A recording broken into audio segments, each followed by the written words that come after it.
Mrs. Weigel here. This is a supplemental video to the Prepping Unplugged challenge. If you are a woman, or maybe a man who is very sensitive to the needs of your wife or daughter, keep watching. That's your warning.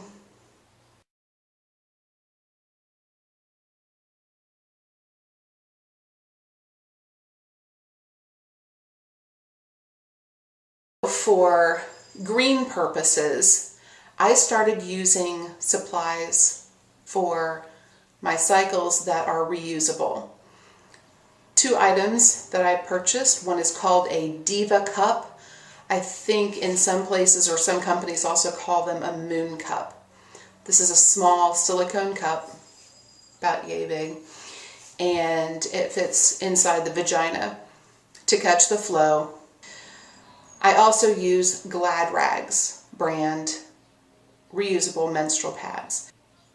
I am not going to show you my Diva Cup, but I am going to show you some of my menstrual pads from Glad Rags. There are several sizes, and I am also going to link below to a wonderful video already done on the Diva Cup, so you can take a look at that.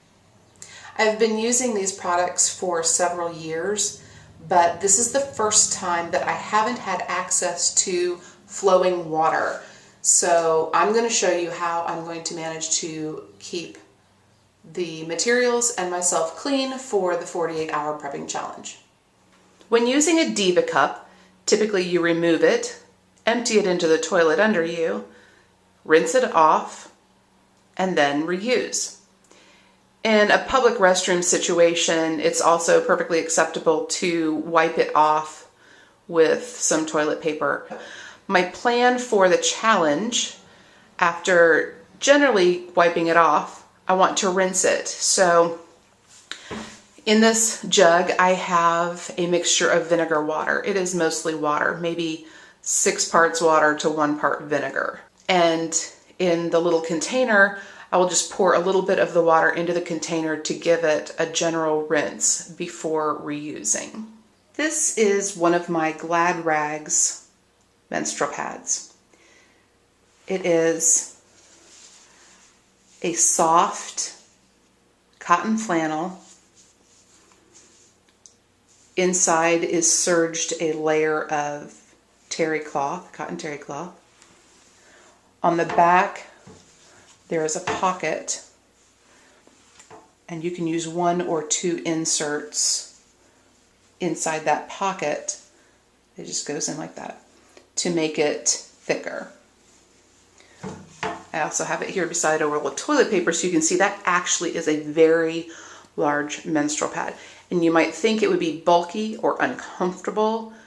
It isn't. Because it is a cotton flannel, it is so very comfortable.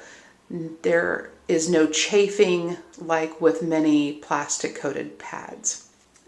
After changing my pad, I will put it in this bucket.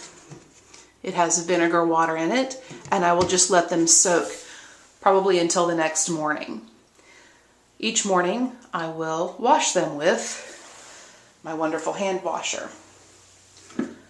I purchased this washer from Lehman's, maybe $25. It's called a breathing washer. You see, it's not just a normal plunger. It has this funky appliance in the bottom of it. This works by forcing water and soap through your clothes. So now you know how I plan to deal with my cycle on the Prepping Unplugged challenge. And this is their regular pad size. This is their panty liner. Of course, they have snaps, so you just snap them around the crotch of your panty. These are the inserts that went into the back of the overnight or heavy flow pad. They simply slip inside the back of the regular size, and again, snaps fix it around the crotch of your panty. I've also seen a variety of videos where you can make these yourself. So if you have a sewing machine or you're crafty like that, have old towels, old flannel shirts, whatever, you could certainly create these on your own. I'm getting ready to wash out my pads. This bucket has rainwater, my pads, also some baking soda, and a little bit of laundry soap.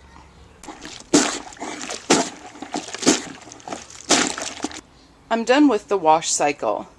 This will be the first of 2 rinse cycles. This first one I am doing with just plain rainwater. I added some rags to the load because I found that I had used entirely too much soap, and I didn't want to waste it. This is my final rinse water, and I have actually already done the rinse. I did the first wash load, and then I did 2 rinses. The first rinse was still quite murky, but this final rinse is, as you can see, practically clear. There are a few little teeny tiny bubbles maybe left over from soap, but it could just be left over from agitation.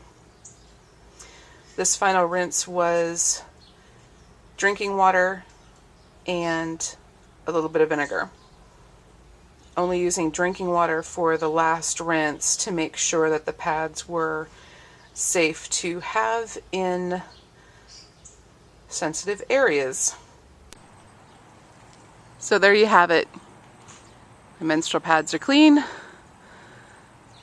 Once they dry in the sunshine, which of course has its own wonderful attributes, now we're ready to go again. You can see here, just for experimental purposes, I tried sewing a couple of the inserts end to end.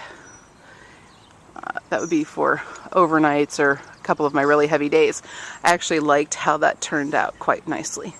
So I may do that to more of my inserts. If you have any questions, please feel free to contact me. I'll be happy to be of any help that I can.